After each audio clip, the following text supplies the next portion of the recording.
Okay, so it's off to the twins for this marvelous wedding. And it started to drizzle. I told you. Expect lots of rain in the Riverlands in these chapters. And Rob, King Bob, if you know him intimately, and his queen, Jane Westerling, really are still at that stage in their relationship. You know, the one, you hung up. No, you hung up. Ah, you didn't hang up. Ooh. Because everything is all set to go, ready to march to the twins, and Jane is not joining the bunch. She's staying behind at River Run. So the two keep saying goodbye to each other, 3 times actually. Once in the Godswood, once underneath the portcullis, and finally a 3rd time, just because Jane couldn't help but follow Rob's army in a last-ditch attempt to persuade Rob to take her with him, which he doesn't. And notice how the direwolf, Grey Wind, keeps a watch around the couple, being, baring his teeth to the rain every now and then. I mean, Catelyn reckons it's the rain he's baring his teeth at.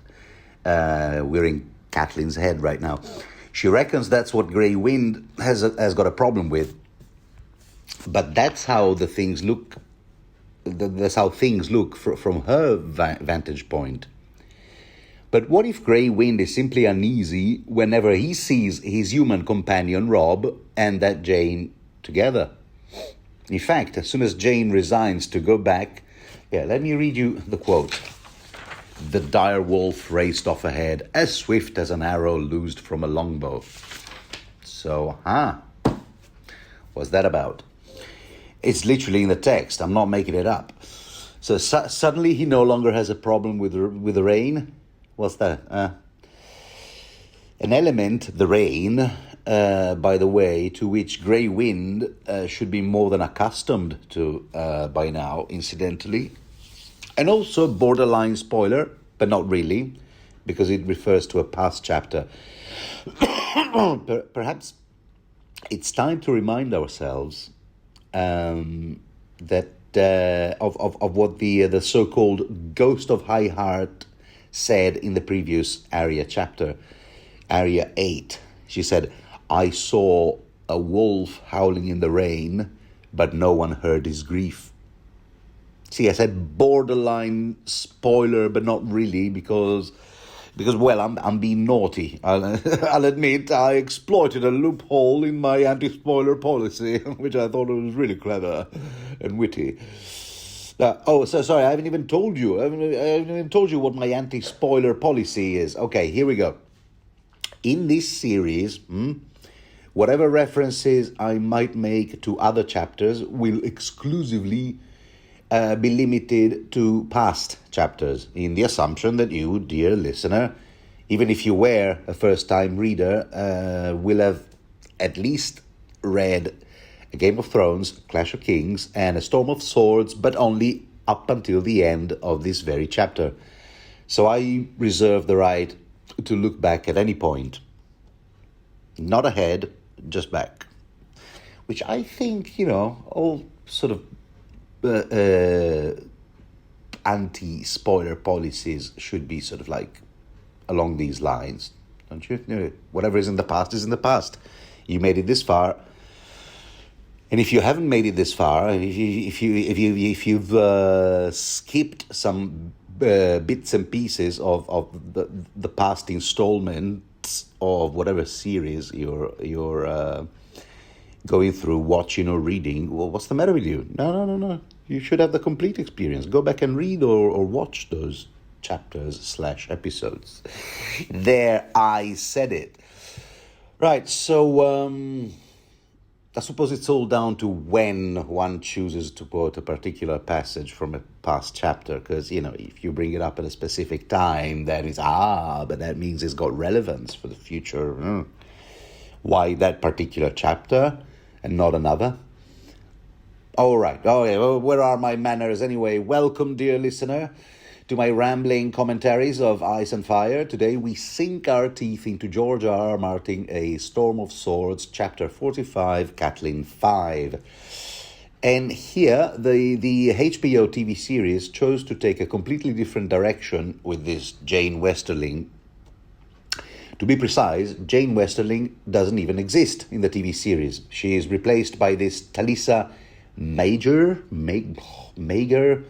One day I really have to do my homework on pronunciations. There's a page on the wiki of ASOS. In due time. The Talisa, we'll call her Talisa, okay? And this Talisa character, played by Una Chaplin, Geraldine Chaplin's daughter, unless I'm mistaken. And they made her from Volantis. That's how they wrote her in the script. So for one thing, we know nothing about her family, except she mentions her mother once or twice. But more importantly, since the TV character has no dog in the fight, the fight being the war of three kings by now, because Balon is also out of the equation now. We know that from the above-mentioned Ghost of High Heart. It was given to us not as a prophecy, but as news, so that doesn't count as a spoiler.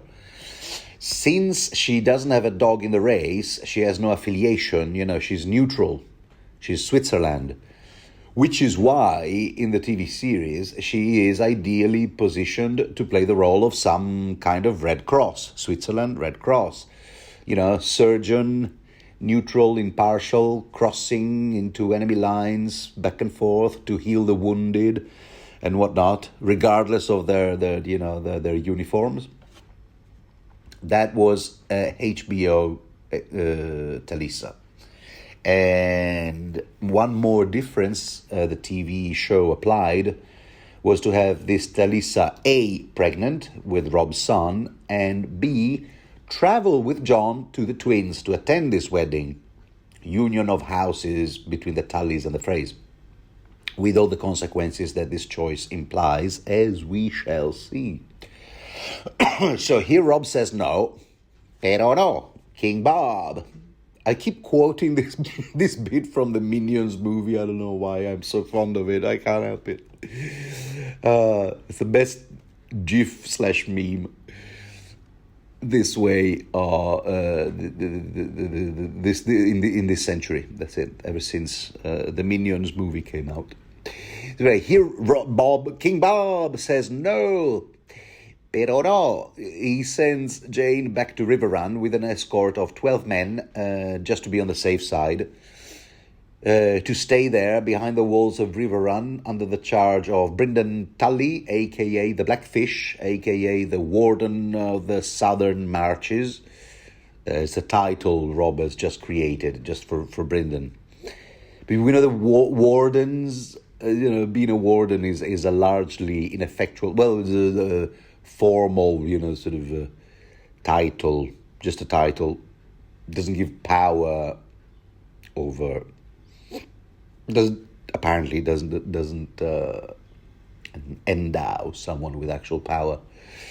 But yeah, so Brynden, Jane, they'll be staying behind at Riverrun, and Rob has just made Brynden the warden of the Southern Marches. Is his uncle. What's the because nepotism, right? But actually Brynden is Rob's uncle, great uncle. So what's the opposite of nepotism?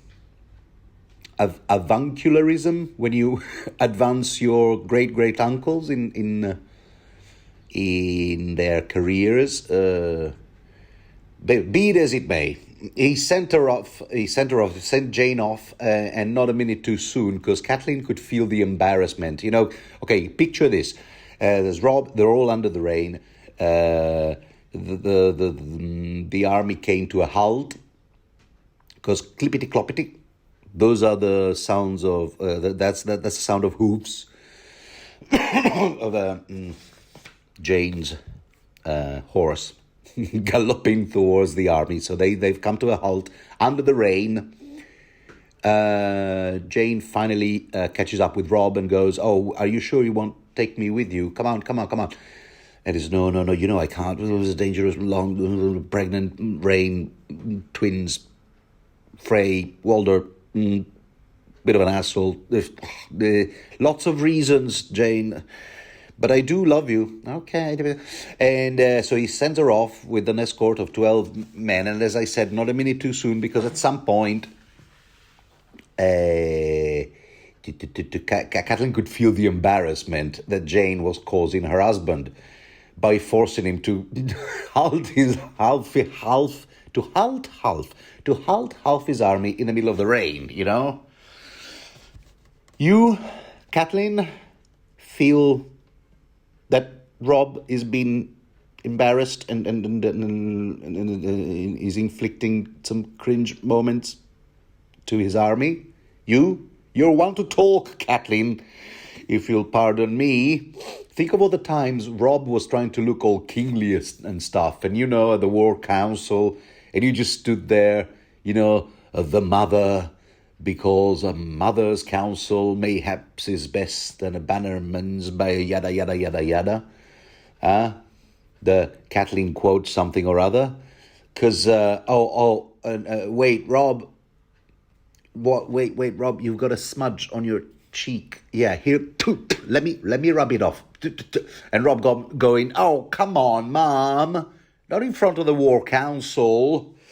Okay, I might have slightly exaggerated with the Irish mother trope, but but that's kind of the gist, She has done that, and to the point that some of those bannermen, not the most loyal and not the most respectful ones, Cara Starks and whatnot, said, you're hiding behind your mother's skirts, you're a boy and this and that. And yeah, in many cases, Catelyn's attitude didn't exactly help. Oh, by the way, yes, the Tullys are totally Irish. Huh? You know that, right?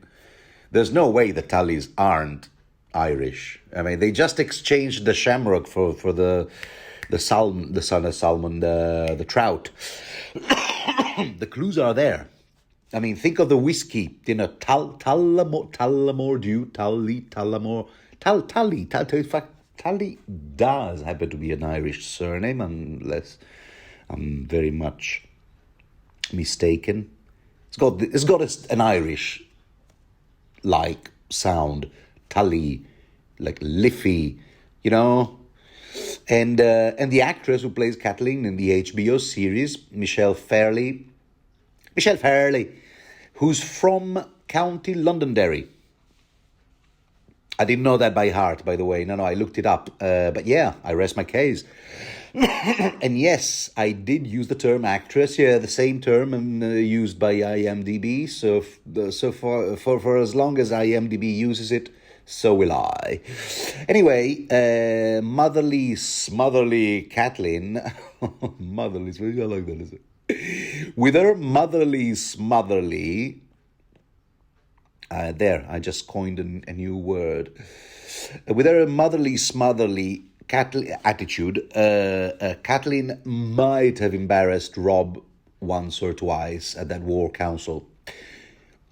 To the point that someone theorized, I forgot exactly who, possibly the History of Westeros podcast, or maybe the people who run that channel, The Order of the Green Hand, who explain why they reckon Catelyn is the worst.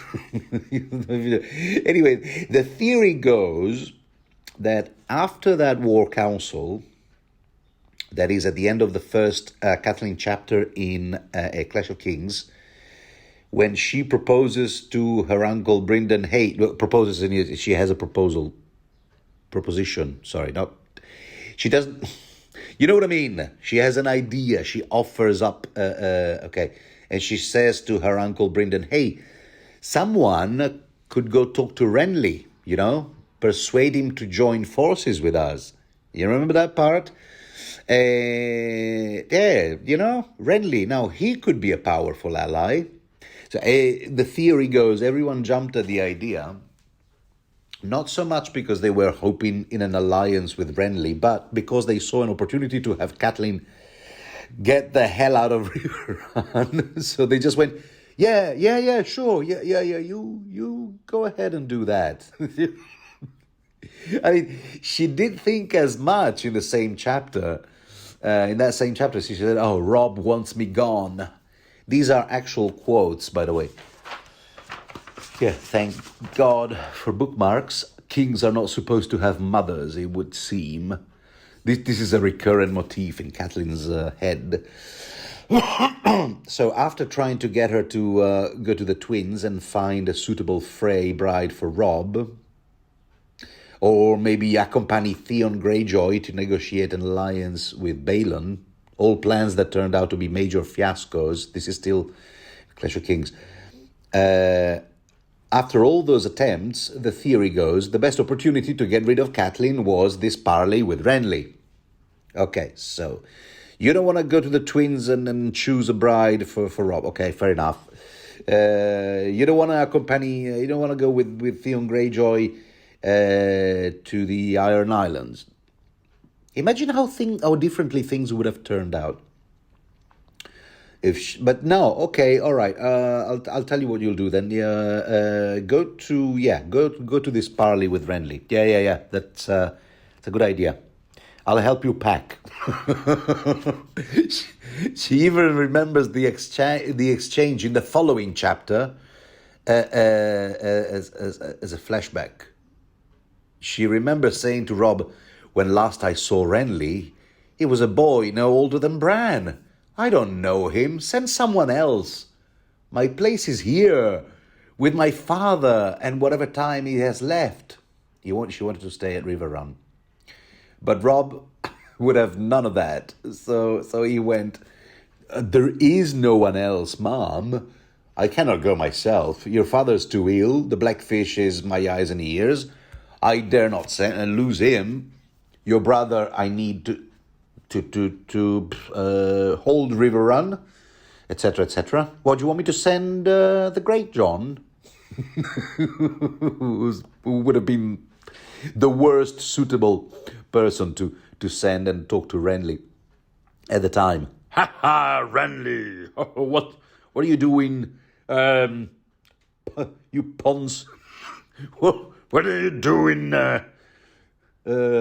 prancing around in these silk outfits, perfume like a..." I don't know, I'm just making things up. But yeah, no, Great John, you don't want that. I'm here on behalf of the King in the North. Sorry. Contain yourself, Salsa. So yeah, so that's the theory. Long detour. The theory is throughout these 3 books, Rob has been looking for an excuse to send his mother away on some fool's errands. It's a theory that does have merit. Anyway, back to the chapter. So lame Lothar... oh, by the way, yes, it will also, by the end of this chapter, we'll say, okay, Mom, it's time for you to pack your bags again. Go to Seaguard. But we'll get there. We'll get there in the end. It is not time to pack your bags now, actually. No, I mean, after the wedding. Why do I keep being distracted? Let's get back to this.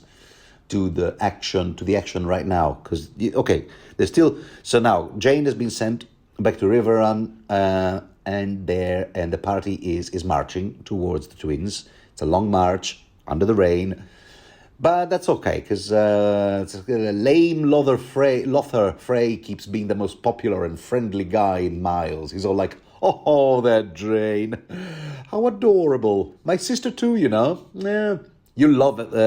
You love her, Edmure. Just wait and see. You'll love her. Take it from me, mate. Marrying my sister Roslyn will be the best thing to ever happen to you. Oi, are you there? Edmure?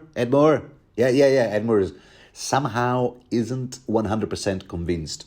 Yeah, sorry. I'm kind of feeling the same way I was feeling right before charging into battle. Yeah, back at Stone Mill. All right. Yeah, I know what you're talking about, says Lothar. Tying the knot feels like being in a battle, doesn't he? Go, he's a lot of cliches and things. But that's right, Edmure. Except that in battle you were wearing chain mail, at least, which would come in dead handy now. Shut up, no spoilers. But yeah, listening to Lothar Frey, you'd think, everything is so jolly good. It's like, oh, dear Edmure, oh, you do say the darnest things. Oh, we're gonna have such a great time at this wedding. You'll see. It'll be a blast. It'll be awesome. So Catelyn can't stand these two anymore. So she spurs her horse and gallops ahead. And she thinks back on the fact that the reason why Jane Westerling is not joining is because Catelyn advised not to bring her after wrestling a bit with that dilemma. Because first she thought, if Jane doesn't show up, old Walder is likely to take offense.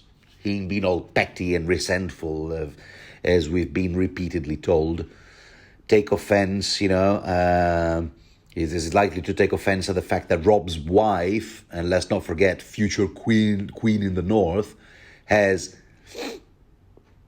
that Rob has not snubbed this wedding in House Frey. Okay, start again. That this Jane is the reason why Roslyn Frey, or whoever it was, one of Walder's daughters was refused, turned down, discarded, and she's no longer a queen, the potential queen in the north. And now he's bringing her to the wedding. Okay, so we thought, she's likely to take offense at that. But then Cat also thought, wait a minute. But on the other end, if Jane does. If Jane doesn't show up, then Walter's going to go, what's the matter with this gal?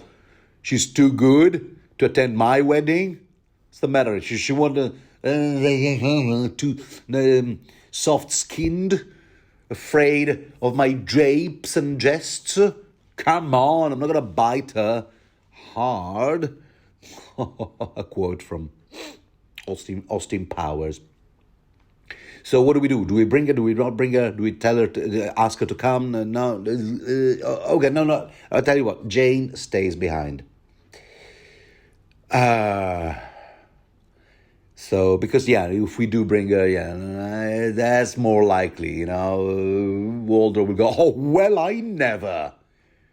You bring the gal who basically is the reason why Rob Stark wiped his butt with this contract that we had.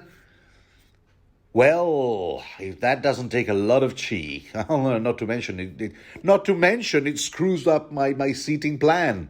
No one ever thought of that, huh? Just benches. You just would put the guests on benches. Even Cersei. Yeah, we just put a few more benches for the Dornish men. So who cares? No. You need to have a seating plan. You don't put people who are, likely to cause a fuss next to each other. Anyway, so in the end, she decided, okay, tell you what, a mother's advice is this. Jane stays at Riverrun. Took me long enough to flesh that concept out. And so does Brynden. Brynden will also stay back. This is the only Westerling to accompany Rob to the twins is Sir Reynold, Jane's brother, the royal banner bearer. Reynolds and Jane's uncle, Rolf Spicer. Remember him? The guy Grey Wind really couldn't stand. He really mistrusts him. But, well, it's okay, he's gone. He's off to deliver young Martin Lannister to the Golden Tooth because Tywin has agreed to the exchange of hostages. What exchange of hostages, I hear you say? Why, do you remember? In the previous Catelyn chapter, when Rob received news of the Duskendale debacle, and he just couldn't believe his ears. What the hell was Rob? Rob said, what the hell was Helman Tallhart and Robert Glover, two of my most loyal bannermen, What were they thinking to achieve in Duskendale, of all places? A town of zero strategic importance. What are they, stupid? And now that they've been intercepted by the armies loyal to the crown, Randall Tarley having defeated and killed Tallheart, and Robert Glover now a captive in the hands of Gregor the Mountain. I've basically lost a third of my infantry. Now, that was when the news reached Robb. And now, of course, we know that pointless campaign was ordered by Roose Bolton. But let's not dwell on that right now. The point is that Galbert Glover, who was right next to Robb when the news was delivered, it was all pissed off about his brother being held a prisoner by the Lannisters. But Robb said, okay, look, I've got an answer to that. All right, do you know what? Let's have a prisoner exchange. Do we still have any Lannisters in our cells? Please tell me one of those twins is still alive, yeah? These are those Lannister twins that were discussed at the small council meeting. Where are the twins? Where are the twins? How are the twins? Any news of the twins? Kevan Lannister's sons. And later on in Tyrion 3, when Tywin informs Tyrion that he was going to marry Sansa Stark, he went over various other options of closely related Lannisters that might be alternative candidates to marry Sansa, if Tyrion should refuse. But unfortunately, the twins, Willem and Martin, were unavailable as they were in a cell at Riverrun, kept as hostages by Robb Stark. Now, unfortunately, Willem was no longer in the list of characters, you remember, because Rickard Karstark saw to that. But Martin Lannister was still alive, the other twin, the remaining, twin. And he was alive and sort of well. So Robb went, no worries, mate. We'll swap that Martin Lannister for your brother Robert. So Bob's your uncle. That's me, Bob. So say no more. All right. So yeah, to cut a long story short, that's where Rolf Spicer is at. He's delivering Martin Lannister in exchange for... okay. Robert. And all the rest of the Westerling women and children are also at Riverrun, care of Lady Sibel Spicer Westerling, including the young squire Rollam, because there was this other squire in Robb's retinue from the Frey household, this Oliver Frey, from all the way back in Game of Thrones, Catelyn 10. That's right, I've got it here, so don't remember it by heart. I've got all the notes here, don't worry. I'm not another Kim Peek kind of guy. Rain Man. So that's right. Oliver Frey, young, is like 18. Aren't you a bit older to be a squire? Oliver, I think he's a bit thick.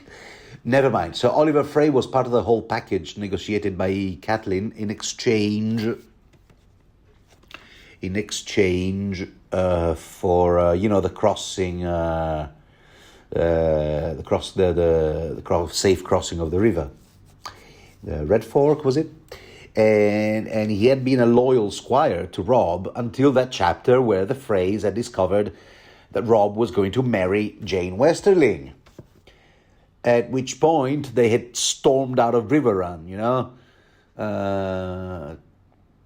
throwing Stark banners on the ground, detaching them from the walls and whatnot, and if they could have, they would have had their horses take a dump on them. And at that point, they also took Oliver with him, even though the latter was kind of keen on staying with Robb. And so Catelyn figured. I keep giving you all these previously on Storm of Swords. So Catelyn figured, okay, well, this Oliver dude would likely be there at the twins, and let's not forget, he is also Old Walder's son. So to turn up with Oliver's replacement as well would be like, oh, come on, and yet another, affront So, offences piling on offences. So, in an effort to deprive Walder of any ammunitions, excuses to take any further offences, better leave Rollham behind and maybe allow Oliver to squire for Robb, if he's still up for it. Also, another thing George R. R. Martin stresses here, again, is that Catelyn regrets the fact that her uncle Brynden will not be with Robb in this joyful occasion because, listen to this, Sir Brynden had played a part in every victory her son had won. Oh, come on, Catelyn.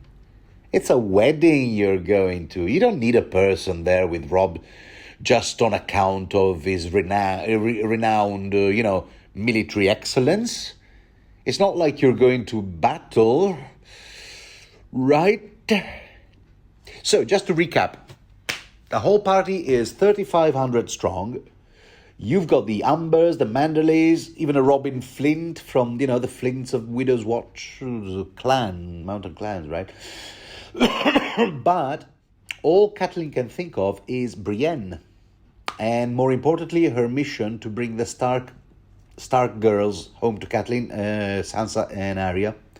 Little does she know that Brienne is having, or was, not sure exactly the timeline, having problems of her own back there in Harrenhal with a certain bear called Bart. Though really Bart is the name of the actor bear who played the fierce beast the bloody mummers paraded around in a cage. I should point out, I should probably say the late Bart the Bear because he's now dead, and it's Bart the Second because there were two. One historical Bart, and then this is Bart the Second, who has also had a good run, a good career. He was in movies like, Without a Paddle, Dr. Dolittle, but not just comedy. He also starred in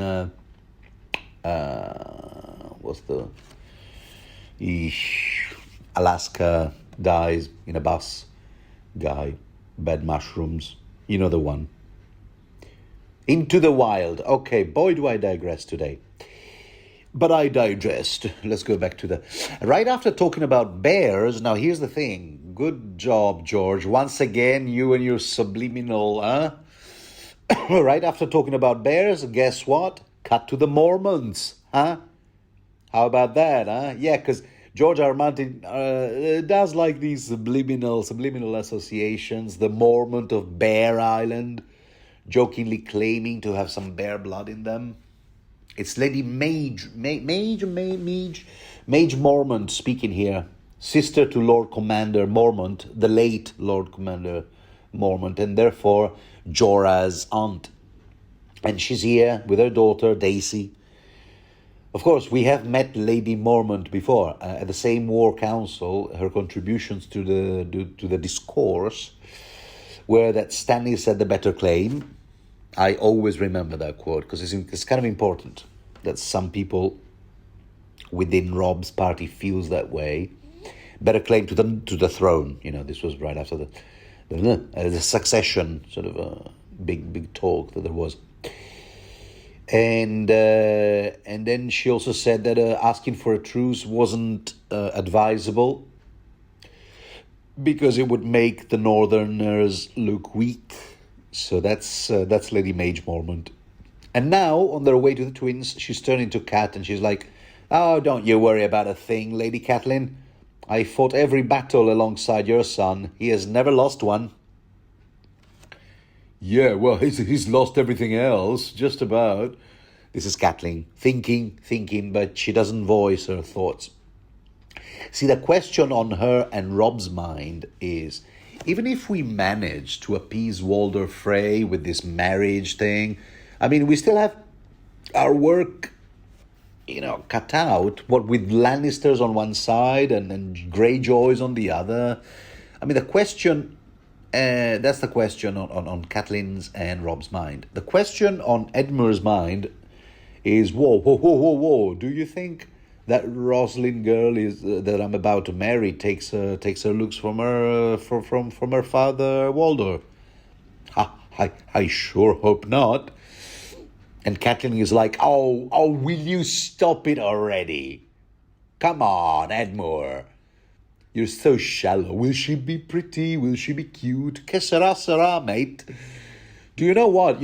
You're into attractive girls, aren't you? Yeah, is that right? Okay, but you know who is attractive? Cersei Lannister. That's who. And she's a bit of an unsavory character, if you ask me, is what I meant to say. Yeah. So as a result of that bollocking, Cat and Edmure stopped talking to each other for a bit of the rest of the journey.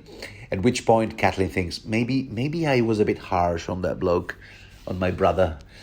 But it comes with the territory, the territory of being the firstborn offspring of such a demanding father as Hoster Tully. Hello?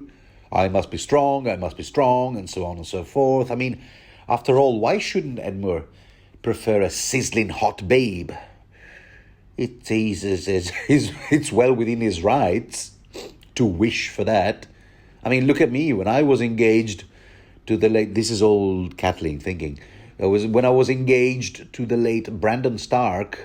Now, now he was sizzling. All fire, know what I mean? Oh, such a bad boy. Ugh, fiery temperament. What a whole lot of a man. And then she spanks herself just thinking about... Okay, no, I obviously got carried away. She does no such thing. In fact, I should probably tell you that this entire dialogue is, as I said, slightly paraphrased. Did I say it? Did I not say it? Well, I'm saying it now. It's I'm kind of reimagining the dialogue. I don't want to read entire excerpts of the text. They're copyrighted. This dialogue, which you will already know that it's paraphrased, by the way, if you have made it to the end of this chapter. No, but Catelyn's point is, and then after Brandon was whacked by King Aerys, I had to make do with his younger brother Eddard, a.k.a. Ned, and there he was, just a plain and ordinary bloke, didn't have much to say. Lots of awkward silences with Ned Stark, I'll tell you that. Always proper and polite, but not much more than that. Even in bed, it was like, okay, well, let's do that. I suppose it's time. You're ovulating, and okay, here I am doing my duty. But it was only later, you see, that I found happiness with him, with Ned. After I found out what a heart of gold he had. So why shouldn't my brother Edmure also find happiness with this gal Rosalind? Rosalind. And of course, the expectation in a reader's mind after all this build-up is that Edmure won't find happiness with this Rosalind Frey, right? That's what George R. Martin is preparing us for. And, well, you'd be surprised. But then again, Georgie Boy is well known for subverting expectations. So, and this is where I'll shut up. Promised. Speaking of all the battles Lady Mormont has fought alongside Robb Stark, the party passes by the Whispering Woods. Remember those? Where that famous battle that led to the capture of Jaime Lannister was fought almost a year ago. And the place still bears some evidence of the violence that went down there, including skulls, bones, and stuff. Which reminds Cat of Eddard's bones. Aha, yeah. What happened to Ned's remains? This is a yet-to-be-answered question until The Winds of Winter comes out, if ever. Supposedly, the Silent Sisters had taken his bones... No, this is verbatim from the text. The Silent Sisters had taken his bones north, escorted by Hallis Mullen and a small honor guard. Had Ned ever reached Winterfell to be interned beside his brother Brandon in the dark crypts beneath the castle? Or did the door slam shut at Moat Cailling before Hal and the sisters could pass? Anyway, so that remains an unsolved mystery. Shortly after that, they received news that the bridges they were planning to cross got washed out by the flood. That's right, it's still pissing down, big time. So they'll have to go around the Blue Fork instead of crossing it, which will make them even more, late than expected. Rob is exasperated at this point. All right, I apologize. I will apologize for that too, I suppose. Sorry this, sorry that. For God's sake, I'll be one sorry king, won't I? And this is where Cat says something we should be mindful of. I hope Bolton got across the Trident before the rains began, and that he reaches the twins before us. The plan, because the plan is to join our two armies as soon as this wedding crapola type thing is done. Remember all that? Yeah, and then what? Sorry, this line was not spoken by Catelyn. It was spoken by Rob. He said, okay, well, yeah, so I hope Roose Bolton's army is already there. As soon as we get there, we do the wedding, we do attend the wedding, blah, blah, blah, okay, man and wife kiss the bride, and then we join our armies, mine and Bolton's, and some phrase as well. And this is where Catelyn wants to know, yeah, okay, and then what? Catelyn wants to know. And the answer is simply, well, why we march north, dear maman. Dear mama. See, Catelyn thinks the plan is to march north and recapture Maud Cailin from the Iron Men, the Ironborn. But getting there through the causeway, which would not be advisable. But maybe, just maybe, Rob has an alternative route in mind. Say no more. He looks all smug. Oh, there might be some other place, some other route. Say no more. And he taps the tip of his nose with his finger. And it's at Old Stones that they come across more bits of Westeros, those bits of Westeros that history has forgotten. Almost. Yeah, because goes Catelyn, folks just call this castle Old Stones. That's all I know about it. Although it must have had another name when the king of old, the dude whose bones lie here underneath this tomb here, when he used to rule this land. My dad took me camping here once. Even Littlefinger was with us. I'll tell you, his little fingers were really busy trying to fondle my breast and that little creep.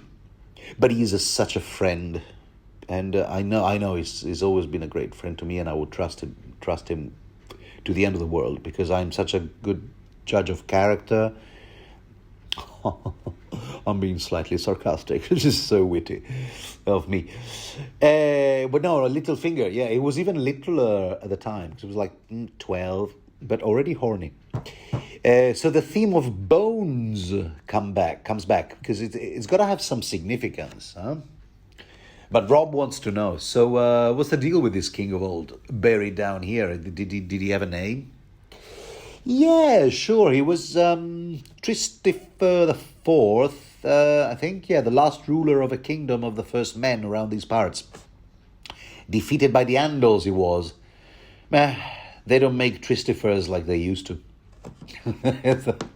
But you can tell these two are just tiptoeing. Catelyn and Rob are just tiptoeing around the main issue. An issue long debated in the readers' community. Rob's will. This is where it's first introduced. See, Rob hasn't yet managed to knock Jane Westerling up, another subject of theories and debates among fans. Did he not? Maybe some surprise son will turn up. Or maybe no. I'll shut up. But yeah, so now the Starks are in a bit of a pickle.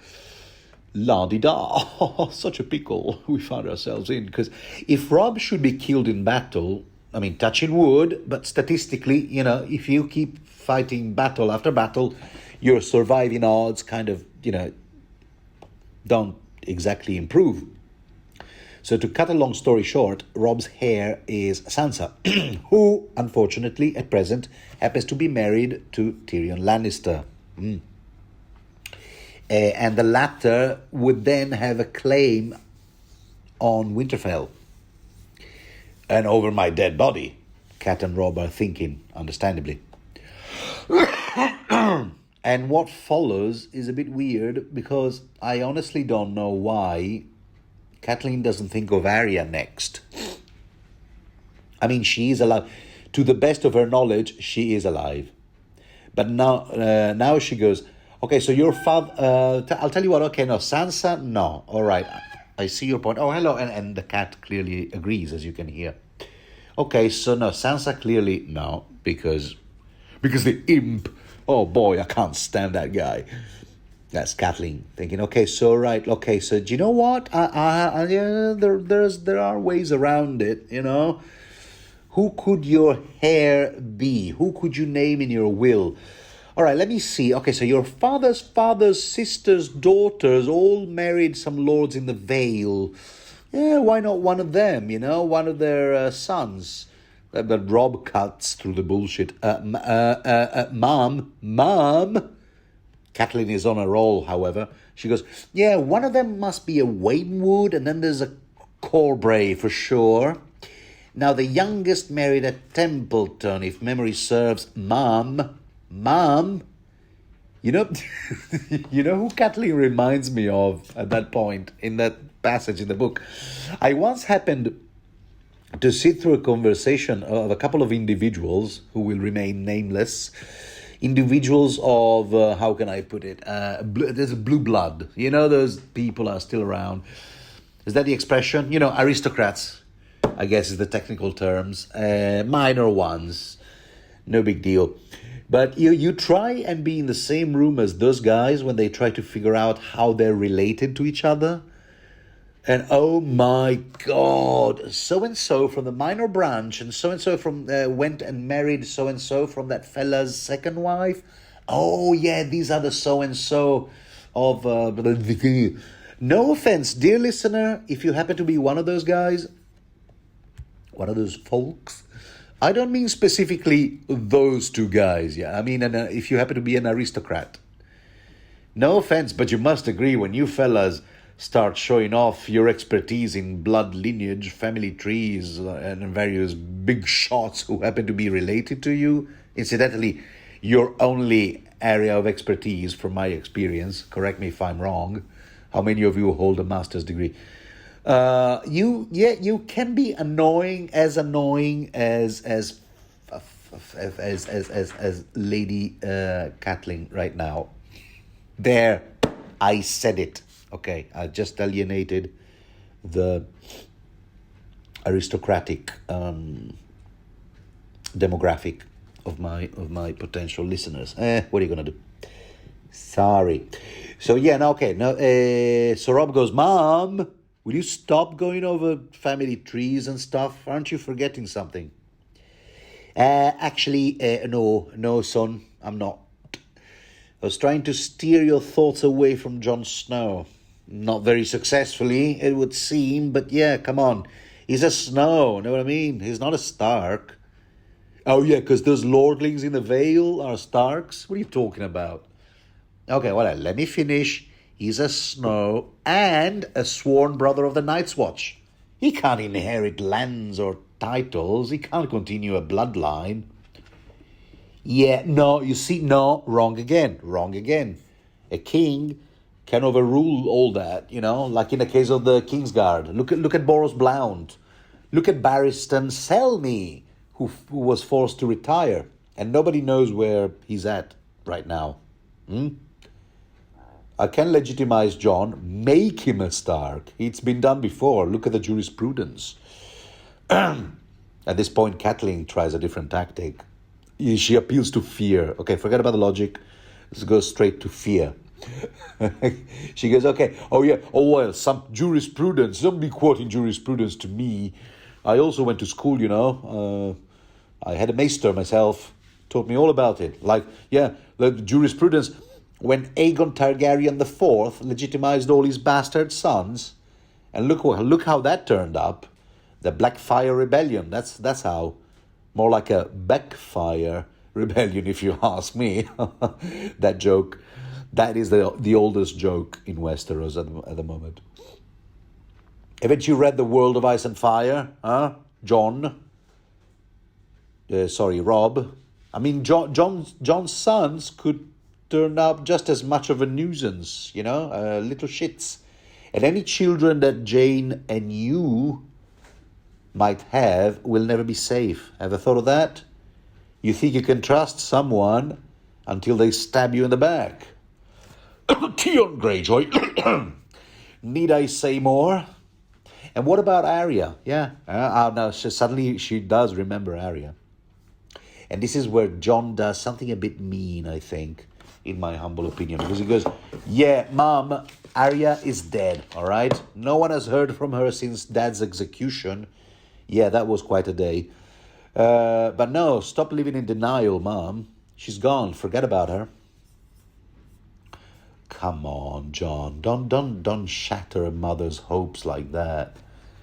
Besides, what's stopping you, since you intend to draw a will, what's stopping you from inserting a clause saying, I don't know, John will be holding all Stark properties until such time as Arya is found? That must have been like legal in those days, right? Until such time as Arya is found, if ever. Since you trust John with doing the right thing, and bloody well you should, because between John and Arya there's a sibling love/connection that's as solid as anything. So if Arya were ever to turn up, John wouldn't go, okay, how do I murder her? Because she now threatens my my claim on Winterfell. Can you imagine John doing that? Entertaining that thought? Nah. Oh, and speaking of Arya being found, yeah, I keep obsessing over that. It just occurred to me, Lord Bolton, remember, right? Lord Bolton in the previous Jaime chapter, Jaime POV, as Lord Bolton claims, Arya has been found. Why didn't he inform Robb and Cat? By now they should know this. Right now, if the timeline is correct, and by now Roose has already crossed the fork, what is the blue fork, and is well on his way to the twins, then this means that the conversation he had with Jaime, where he said Arya has been found, took place some time ago. So why didn't he take the trouble to inform Robb and Cat, hey, Arya has been found? I mean, he tells Jaime Lannister and he doesn't tell Robb and Cat. Why didn't he even send a raven to Riverrun? I mean, it's not like he doesn't have the address. Would it have cost him so much to get hold of Qyburn, say? And go, oh, mate, yeah, before you go, before you pack your bags, come over here. Yeah, no one here knows how to operate these ravens. Would you take down a message? Now, sit down, boy. Old boy, sit down and take a message for the king in the north. Okay, are you ready? Grab your quill. Okay, here it goes. Arya has been found. Stop. See you at the twins for cocktails and canapes. Stop. Would it have cost Roose Bolton so much to just do that? But now we find out that Roose didn't send such a message, because otherwise Robb would entertain more than a hope that Arya is still alive, don't you think? What's that about? And maybe right now, if they were informed that Arya supposedly has been found, we'll have to keep reading to get to the bottom of this. Is she really Arya? Is she? Shut up. No, but then she would be the one person named in Robb's will for sure now. But no, Roose did not inform either Robb or Catelyn. What is that about? Anyway, it's all set. So Robb just goes, hey, all right, look, Mum, it's not like I was asking for permission, yeah? I'm the king. I can do whatever I want. I'm just being gracious enough to inform you. Jon will be named in my will, end of discussion. And he and Grey Wind leave Cat to her thoughts. which aren't exactly cheerful. She thinks to herself, holy crap, what is it with men always getting so prickly every time I speak the truth? And she goes back to her tent, under the rain. Well, Kat, what is it with men? It might be that sometimes you can be a bit pushy, at times. That might have something to do with it. And even when Lady Mormont asks her the following day, hey, what's with the long face, Kat? Something wrong? Rather than giving her the whole story of, everything that's wrong in her life right now, Catelyn just goes, yeah, it's the rain. Yeah, gets me down. Oh, well, goes Lady Mormont's daughter, Daisy. Better water than arrows, if you know what I mean. An interesting non sequitur that should be underlined here in the text. Just saying. Underline it and then go back to all these underlined bits after you've read chapter 51. That's all I'll say. So, but Kat is impressed, actually. And she goes, oh, wow, you gals from Bear Island, you're always so brave. That's pretty cool. Yeah, we had to be. The reavers from the Iron Islands came pillaging our lands regularly. Every time our men were away, fishing. Need I say more? So, we Bear Island ladies know our way around a battle axe. There was this one woman came to Bear Island once, and you could tell right away that she didn't fit in. She didn't much care to wield battle axes because that would spoil her manicure.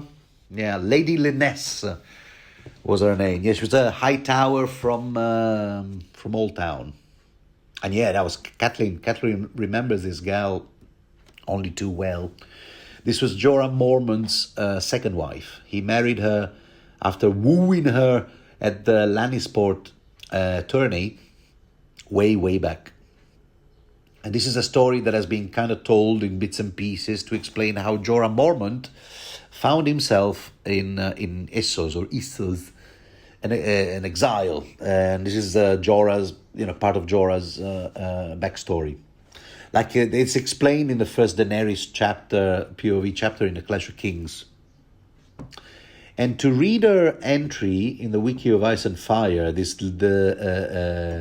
Lysanne character, but she really makes for the perfect soap opera villain, But then again, having said that, the narrative has been collected from testimonies of people who aren't all too fond of this Lady Lysanne.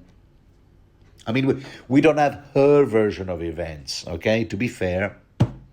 Be it as it may, let me just read you the entry on the wiki. It's not too long.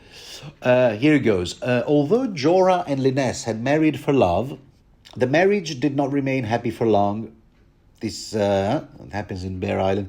Having grown up in House High Tower in prosperous Old Town, Liness was unprepared for life at poor Bear Island in the north, and she quickly became miserable. Jorah attempted to reproduce the luxurious lifestyle his wife was accustomed to by lavishing her with expensive gifts and voyages to Lannisport, Old Town, and Braavos. But Jorah quickly drove himself into financial ruin. Liness was unimpressed with Jorah's defeats in other tourneys, and she refused to sell her jewelry. During a visit to Winterfell, when they go broke, during a visit to Winterfell, a drunken Liness confessed her unhappiness to Lady Catelyn Stark. That's why Lady Catelyn Stark knows and remembers Liness. And that was, by the way, that was when Cat told her, hey, love, guess what? What am I doing? The question, what am I doing here in the north? What am I doing here? That's a question I asked myself like a zillion times. But eventually, I warmed up to the north. And so will you. Anyway, so back to the Wiki of Ice and Fire. In desperation, Jorah began looking for less savory ways of paying off his debts, attempting to raise money by selling some convicted poachers to a Tiroshi slaver. Learning that one of his bannermen had engaged in the slave trade, prohibited, of course, in Westeros by pain of the penalty of death, Lord Eddard Stark at the time, Warden of the North, Lord of the Winterfell, was it? When he learned that his bannermen had engaged in slave trade, he declared Jorah's life forfeit. And rather than facing the Warden of the North, Jorah fled with Linnes to Essos or Issos in 293 AC. This is all very precise. Jorah would have preferred to live in Braavos, but he instead chose the warmer Lys. People from Lys call Lysine, but the name of the city is actually Lys, isn't it? Lys. He chose the warmer Lys to make Linnes happy. Jorah became a sellsword, but Linnes outspent his earnings tenfold. While he was fighting Braavosi on the Rhoyne, Linnes moved into the manse of Tregar or Mullen. Tregar, which is from Cornwall, I think. Tregar or Mullen, a Lysine merchant prince. Tregar threatened to enslave Jorah if he did not give up Linnes, so the Northmen abandoned Lys for Volantis. Linnes is now Tregar's chief concubine. Even his wife goes in fear of her. That I told you, the way she is described, she makes for the perfect, soap opera villain. But perhaps we should hear from her. Will we ever? I wonder. Okay, so after Volantis, Jorah started hanging out with the Dothraki in Vaes Dothrak, and the rest is history, and then hooked up with Daenerys. Anyway, the point now is that Cat is thinking this whole backstory that tangentially touches on Bear Island, but Cat now is thinking, what a cautionary tale that was, huh? I never saw it that way, but maybe if I had been a bit less like that Linnes, and if I had actually embraced the North, as well as a battle axe, who knows, I might have been able to defend my children. Who knows, Cat? Who knows indeed? So for the rest of the journey, the going is worse than slow. George R. R. Martin emphasizes this to let us know that, yes, chances are this party will be late at the wedding. Until one day, Robb calls a halt at once and Catelyn is summoned to the king's tent. And then there they all are, consulting a map. Robb with Grey Wind, the Great John, Galbert, Glover, Mage Mormont, Edmure, and some dude, a fleshy, balding man with a cringing look to him. Nope, never seen him before. So Jason Mallister gives up his seat to Catelyn. Here, he goes, have a seat, Cat. You're going to love this out. You've got to hear this out. You'll love it. Some good news for a change. Yeah. So this is where we find out who this stranger is.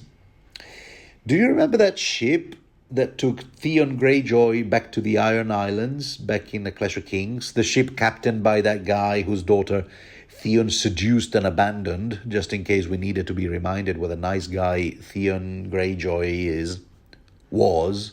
We don't know. Is he alive? Is he not? Did he die in the... I don't know.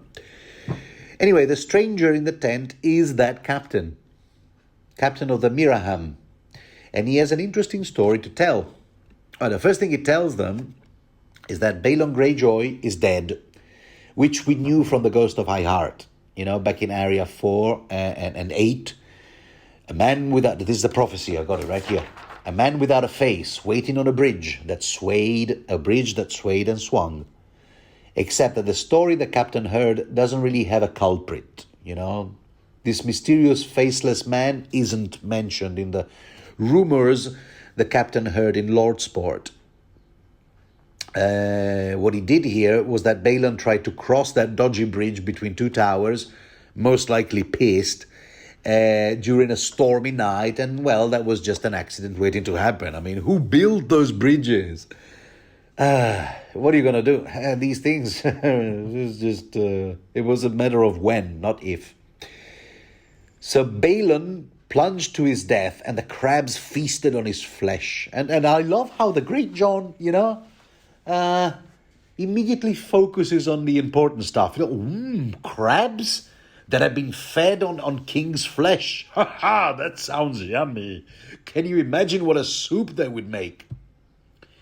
So everyone looks around in an awkward silence after the great John's comment, and the captain continues. Moving on. Not even a day had passed since Balon's death. Here's the juicy news. That his brother showed up in town after so many years, which is not suspicious at all, is it? Which brother? They go, was a Victarion? No, the other one, even worse. Here, let me read you the quote, because this is the first time we're introduced to Euron Greyjoy. Euron Crow's Eye, they call him, as black a pirate as ever raised a sail. He sailed into Lordsport in his silence. What do you call it? It's a ship called Silence.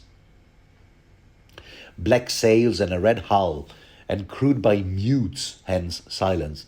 He'd been to Ashai and back, I heard. Wherever he was, though, he's home now, and he marched right into Pike and sat his arse in the sea-stone chair, and drowned Lord Botley in a cask of seawater when he objected. That was when I ran back to the Miraham and slipped anchor, hoping I could get away whilst things were confused. And so I did, and here I am. Of course, end of quote. Of course, because you remember that Balon had forbidden all ships from leaving the Iron Island, fearing that news would spread in Westeros that longships, cogs, whatever, were amassing in the harbour in preparation to strike against the north. So with Balon Greyjoy dead, the captain of the Miraham figured, okay, the time was ripe to get the hell out of there. To escape, and that's how he ended up in Seaguard.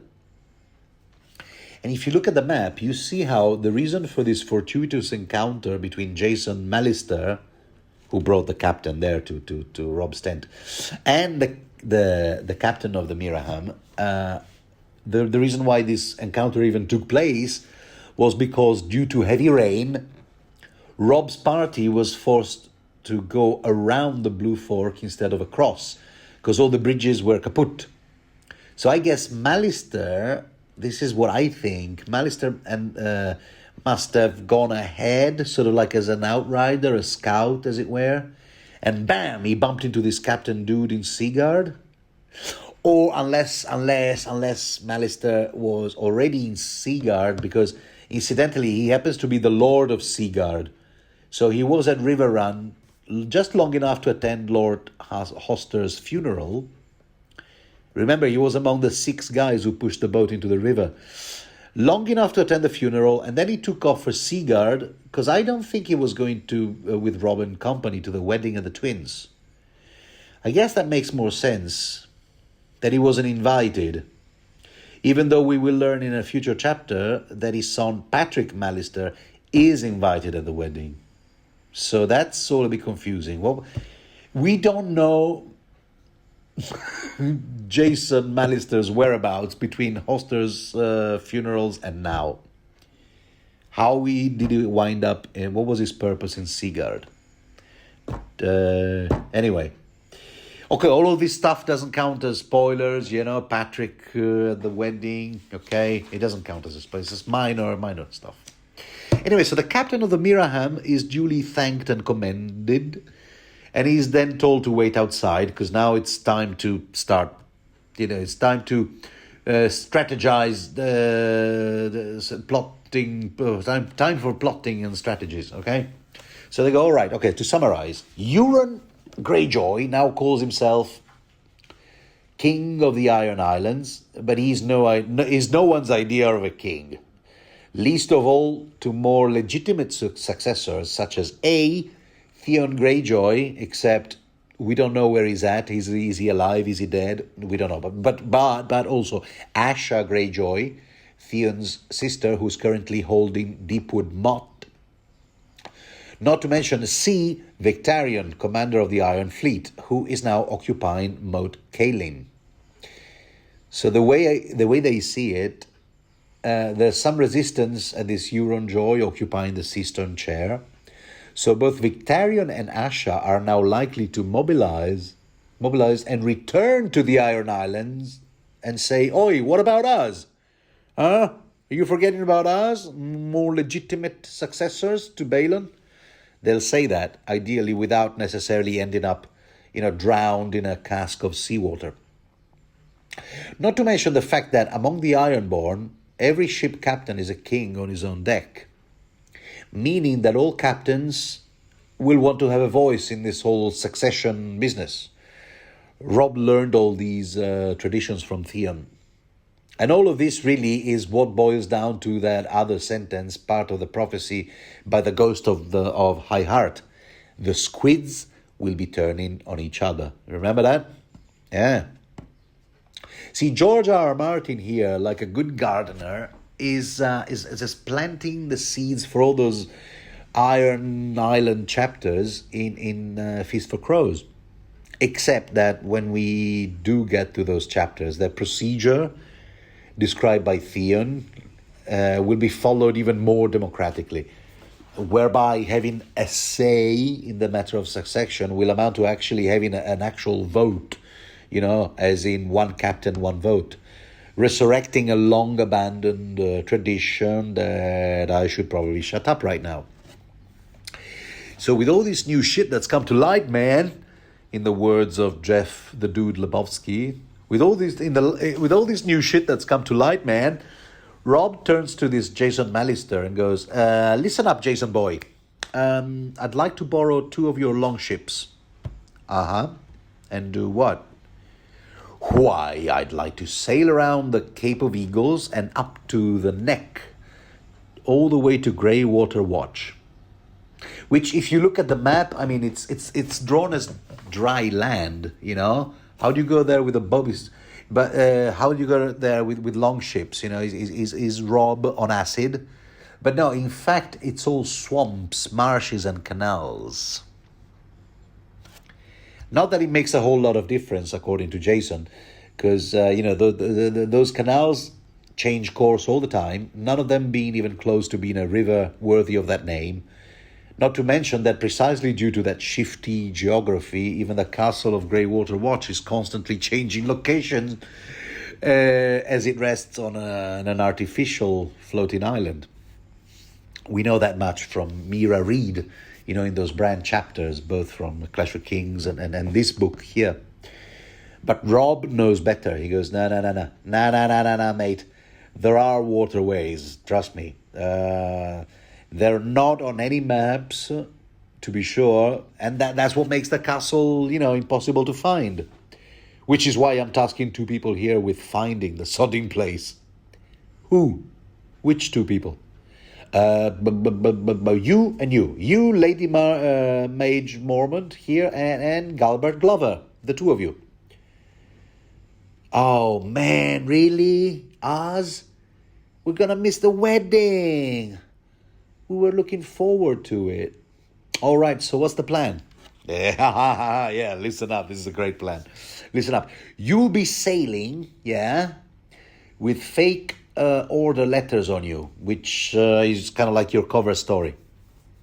The letters will be some crap or other, like summoning all remaining lords from the north to join me or something, blah, blah, blah, blah, blah. The cover-up story being that you're sailing to, I don't know, Bear Island or the Stony Shore, whatever. Because you're not actually going there. Where you are going is Greywater Watch, and don't you worry about finding Howland Reed. He will find you. Those swamps have eyes everywhere. The bog devils, Howland Reed's men. As Victarion has probably found out at his expenses by now. So ultimately the aim is to recapture Moat Catelyn, which I'm told is actually pronounced Moat Caillan, but there you go. That place is held by Victarion Greyjoy, if you've been paying attention. But he'll leave just a skeleton garrison there now, if he wants to go back to the Iron Islands and run for king. And he'll take as many of his supporters as he can. Are you still with me, Mage Galbert? Yeah, we're still with you, but wait a minute. Recapturing Moat Caillan, to adopt your fancy pronunciation, recapturing Moat Caillan from the south is impossible. There's just a causeway there. Good luck with that. Never been done before. Nah, mate. The attack from the south is actually a distraction, you know? The Greyjoy could do that, you know? Keep those idiots busy on the southern front, while the real attack will be from the west with Howland Reed's men from the north. Who's going to attack from the north? Why, me and Bolton. That's it. I'm taking the Bolton army with me. Plus the phrase, if my math is correct, I think you'll find will be 12,000 men. We can't possibly fail. And how are you planning to get to the north of Moat Caillan? This is Edmure Tully, he's been a bit skeptical. There are waterways, not on any map. I told you, Uncle. Howland Reed will show us the way. We're just going to need boats. Lots of boats. 12,000 men. Also, Howland Reed can also provide those, I think, and those those in our army who can't fit on those boats will be on a parallel course on those zillions of narrow trails between the bogs and wet roads through the reeds. This is guerrilla, man, in the jungle. Guerrilla in the jungle, eyeball to eyeball with Charlie. Another quote from the Big Lebowski. So Catelyn goes, hello, where do I fit in this plan of yours?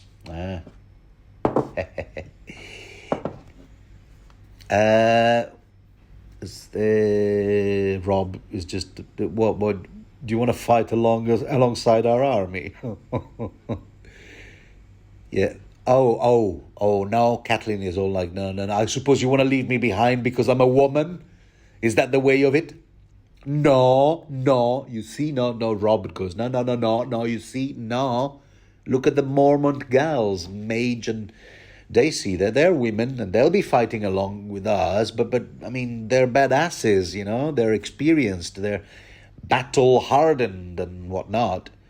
You, on the other hand, I don't know. Yeah. So I'm being punished because I'm a mother? Oh, okay, Mom. See, this is exactly the kind of cringe that I'm talking about. Mother this, mother that. Put on your woolly jumper. It's damp out here. Oh, you're likely to say stuff like that to me, right before a battle, for God's sake. Okay, did I say that this dialogue is slightly paraphrased? Okay, all right, just in case you needed to be reminded. So Rob goes, listen, Mom, listen, yeah. Jason Mallister here was kind enough to offer you hospitality in Seaguard, where you'll be safe. He's going back right now. You can join him right after the wedding. And everyone is watching Catelyn right now. She realizes, everyone with that sort of look on their faces that seems to say, he's right, yeah. That's right. So Catelyn has one last-ditch attempt. Well, if it's all the same to you, Rob, I'd rather go back to Riverrun. She goes. But Rob will have none of that either.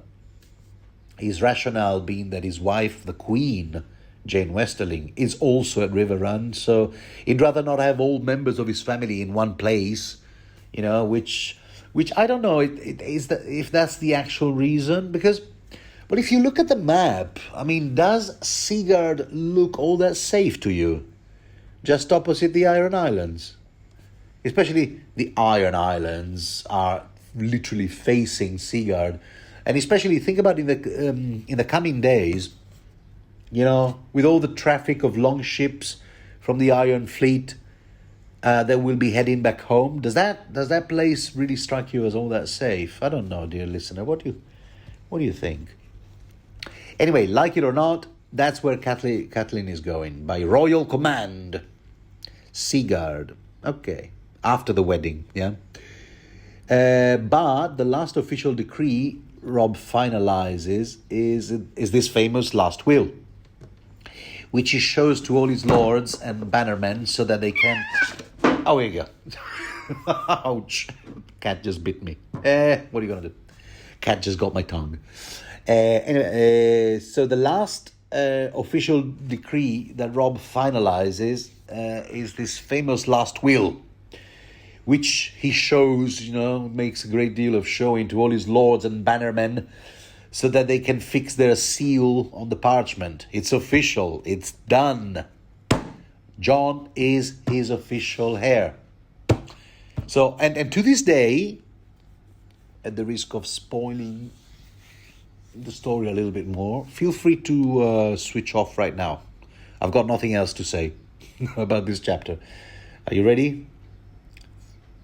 3, 2, 1, spoiler coming now. To this day, these two loose ends remain on fans' minds. A. What about Robb's will? And B. What about Mage Mormont and Galbert Glover, who were supposed to find Howland Reed?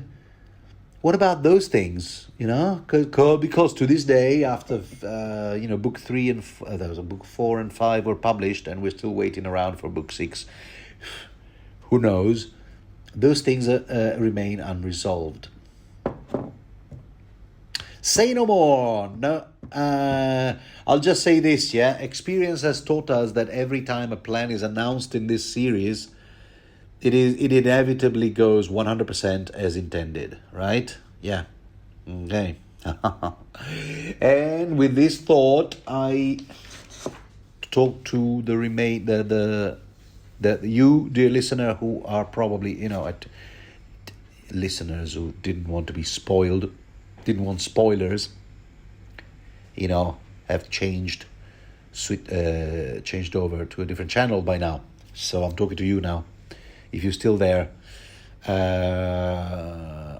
with this thought, I leave you until next time, which will be a Samuel chapter. If you are following this, feel free to follow this, regularly, and following the list of chapters on the Storm of Swords. Feel free to move on to the next Catelyn chapter if that's your, if that's what you're doing, following a particular separate character story arc. Feel free to do none of that. Or then again, if you enjoy this kind of content, feel free to do all of the things that people do under such circumstances, or not. As for me, I look forward to speaking to you again, and see you soon. Bye-bye.